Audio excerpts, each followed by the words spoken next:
Ideal. Yeah. Spread out as much as possible.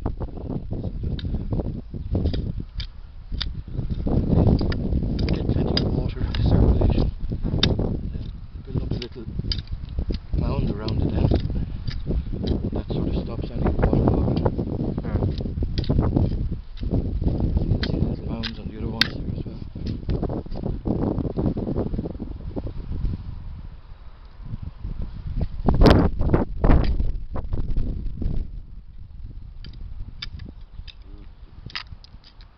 They don't get any fertiliser either. Just natural.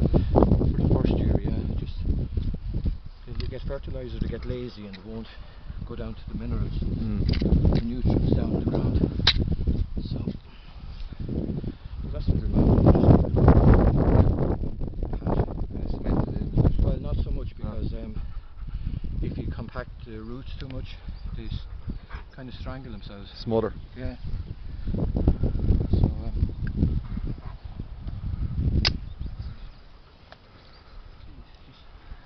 They dry out fairly quick as well. They've been soaking in water now 24 hours. Right. And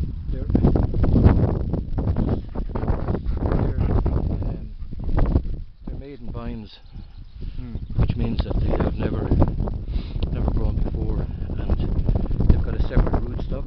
Yeah. So that's the rootstock down there, and the bud here is the actual grape variety. Right. The rootstock is SO4, and the grape is Bacchus. Right. It's a German grape. Yeah.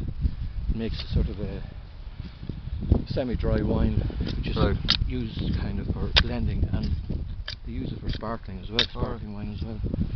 And you go for Irish climate, will it? yeah, well, these most of these grow in this climate. Yeah. They're German. Yeah. Like you can see the grapes there from last year.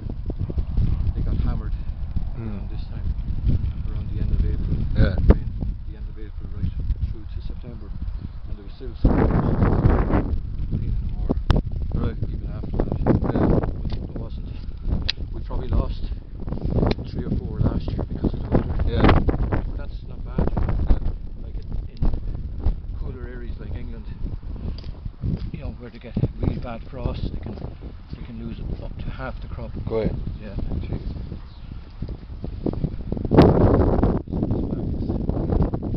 So again, I'm just putting a little mound around, just to stop water logging. Yeah. The water just runs away from the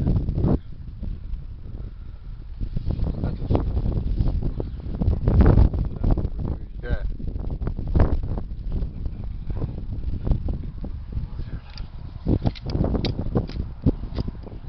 It's all dead sod. Dead what? Dead sod. Oh, sod, yeah. That'll break down.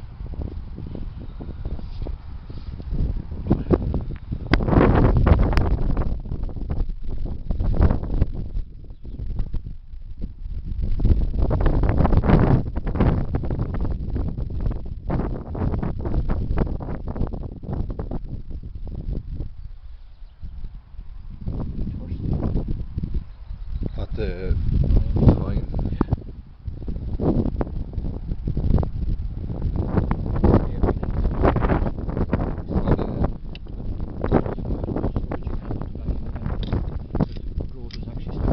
Alright.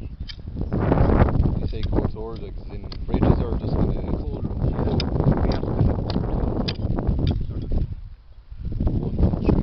Alright. It's very cold, isn't it? It is cold, yeah.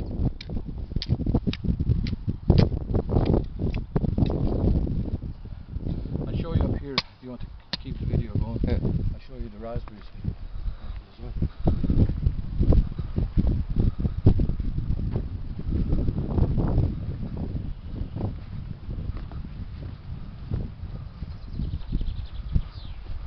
So there, Seba Block, Fianna na Wall, Yeah. and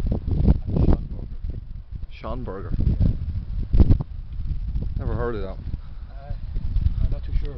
I could pick them up. They're on their own rootstock as well. Alright.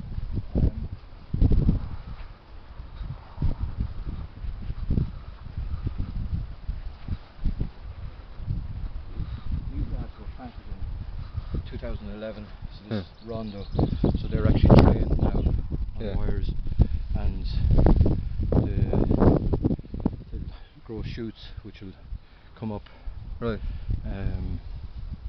When would that be expected to happen? The next month. Alright. Yeah. So they should, not all of them now. Yeah. Some of them I had to prune back down because they weren't thick enough. They should be the thickness of a pencil. Alright. And they'll find their own way up the wiring, will they? Well, you have to keep training them and then cut them back down. There's another one now. They were planted. They were actually planted from pots. They were in pots. Alright. There's no real advantage of actually having them in pots because they take as long to establish their roots. Yeah. There's more of them there.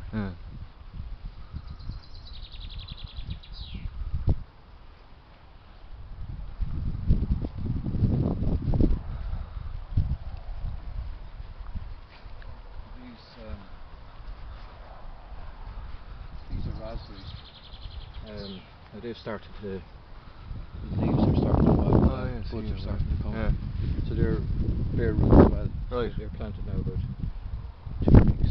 Yeah. And they'll have to get wired up to support them as well. So Oh, do they? Yeah. So the first 2 rows are early raspberries. Probably won't get any raspberries off them this year. And they will be all supported with wires. And then the last 2 rows are they're a raspberry called Autumn Bliss. Alright. And